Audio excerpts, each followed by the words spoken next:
Gold, ये नाम सुनते ही आपके दिमाग में पहली चीज क्या आती है? मनी हाइस्ट, कैसे प्रोफेसर एंड उनकी गैंग ने the royal mint of Spain के गोल्ड रिजर्व्स को चुराने का प्लान किया था। बट गोल्ड के प्रति इंडिया का प्यार एक रिलीजन की तरह है। ये सिर्फ स्टेटस सिंबल ही नहीं, बल्कि ये हमारे कल्चर एंड रिलीजन का एक इंपॉर्टेंट पार्ट है। जैसे American dream is to own house, वैसे ही the dream in India is to own gold. But gold के प्रति प्यार सिर्फ इंडियंस का नहीं है। Central banks have also started showing immense love for gold. But इस साल सेंट्रल बैंक्स ने सब रिकॉर्ड्स तोड़ दिए हैं। ग्लोबली सेंट्रल बैंक्स इतनी तेजी से अपने गोल्ड रिजर्व्स को बढ़ा रहा है जितने उसने पिछले 55 साल में भी नहीं बढ़ाए। For the quarter ended September, gold की डिमांड 28% से राइज की है, excluding OTC. So now the question would arise, किस कंट्री ने सबसे ज्यादा गोल्ड परचेज किया है?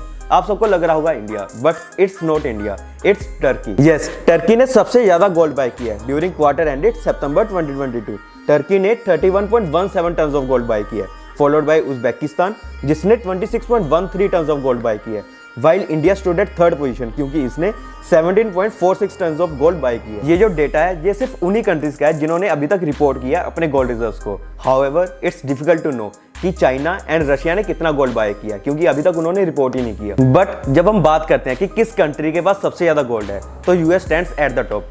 यूएस के पास पूरे वर्ल्ड का 26% गोल्ड है। But why central banks are going crazy for gold?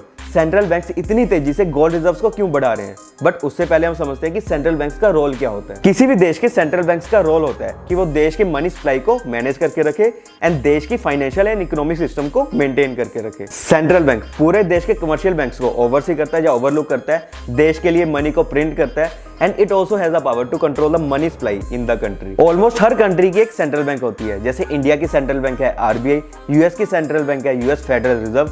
But central bank gold क्यों बाय करती है? सबसे important reason for buying gold by central bank is to promote the stability of countries financial system. जैसे हम भी जब invest करते हैं तो अपने पैसे को डाइवर्सिफाई करते हैं, लाइक अपना कुछ पैसा हम स्टॉक्स में डालेंगे, कुछ बॉन्ड्स में, कुछ रियल एस्टेट में, कुछ क्रिप्टो में, लाइक दैट।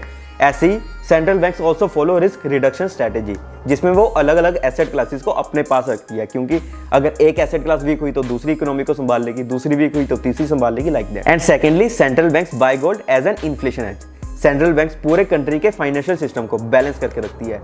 लाइक एक तरफ से तो ये स्टिमुलेशन प्रोवाइड करती है कंट्री को to boost economic growth, but कभी कभी ये स्टिमुलेशन ओवर स्टिमुलेशन में कन्वर्ट हो जाती है जिसकी वजह से बहुत ज्यादा इन्फ्लेशन बढ़ जाती है। लाइक अभी हम यूरोपियन कंट्रीज में इतनी ज्यादा इन्फ्लेशन देख रही है, ये इसी वजह से है क्योंकि पैंडेमिक में सेंट्रल बैंक्स ने ओवर स्टिमुलेशन प्रोवाइड कर दी थी कंट्री को। सो इस तरह की ओवर इन्फ्लेशन वाली सिचुएशन से बचने के लिए central banks buy gold. And lastly, central banks gold को इसलिए भी बाय करते हैं ताकि वो डॉलर के ऊपर इतना ज्यादा डिपेंड ना रहे, क्योंकि डॉलर एंड गोल्ड में नेगेटिव कोरिलेशन है। मींस अगर डॉलर डाउन जाएगा तो जिस कंट्री के पास गोल्ड बहुत ज्यादा है उसके ऊपर इतना ज्यादा फर्क नहीं पड़ेगा। एंड एक और इंपॉर्टेंट पॉइंट, अगर सेंट्रल बैंक्स को अपनी करेंसी के ऊपर इतना ज्यादा कॉन्फिडेंस है, अगर उन्हें पेपर मनी के ऊपर इतना ज्यादा कॉन्फिडेंस है, पेपर मनी जैसे डॉलर, रुपीस एक्सेट्रा, तो उनके पास जो भी गोल्ड रिजर्व्स हैं वो उनको बेच क्यों नहीं देते?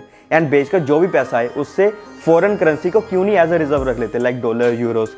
बट इस साल तो उन्होंने उल्टा किया, इस साल तो उन्होंने सबसे ज्यादा गोल्ड बाय किया है, तो मतलब कुछ तो गड़बड़ है, right?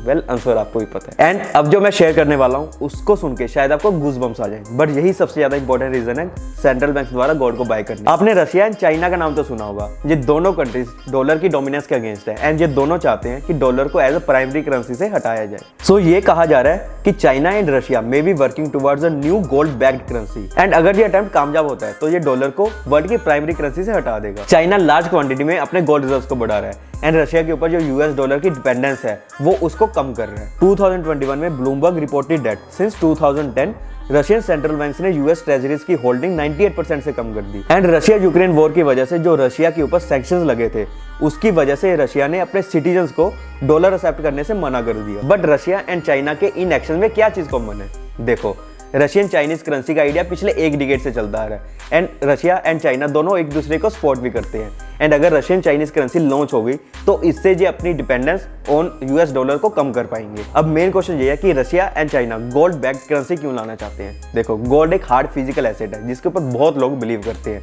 And US dollar is just backed by trust. And अगर ट्रस्ट कम हुआ तो उसकी डॉलर की वैल्यू भी कम जाना शुरू कर देगी। बट अगर करेंसी गोल्ड से बैक्ड हो तो उसके ऊपर लोगों का बिलीव बहुत ज्यादा होगा, क्योंकि ये पिछले हजारों सालों से चलती आ रही है। बट अगर इस करेंसी को लॉन्च करना इतना ही आसान होता तो अब तक हो जाता। मींस ये टास्क बहुत ही ज्यादा डिफिकल्ट है। एंड एक चीज और, अगर चाइना ऐसे ही लार्ज क्वांटिटी में गोल्ड को बाय करता रहा तो गोल्ड की डिमांड बहुत ज्यादा बढ़ेगी, एंड अगर इतनी ज्यादा सप्लाई ना हुई तो गोल्ड के प्राइसेस भी बहुत ज्यादा बढ़ेंगे। चलो जो भी हो, बट अगर करेंसी गोल्ड से सही में बैक्ड होगी तो ये सबके लिए अच्छा है, क्योंकि गोल्ड पिछले हजारों सालों से चलता आ रहा है and it is something that people trust from last thousands of years. चलो इसी डिस्कशन से हम वीडियो को एंड करते हैं, बट आप कमेंट सेक्शन में ये पक्का बताना कि आने वाले टाइम में गोल्ड स्टॉक मार्केट को बीट कर पाएगा या नहीं कर पाएगा, and Russian Chinese currency launch हो पाएगी या नहीं हो पाएगी, एंड यूएस डॉलर की डोमिनेंस ऐसी बने रहेगी या नहीं बने रहेगी। चलो मिलते हैं फिर नेक्स्ट वीडियो में, तब तक के लिए बाय बाय, टेक केयर।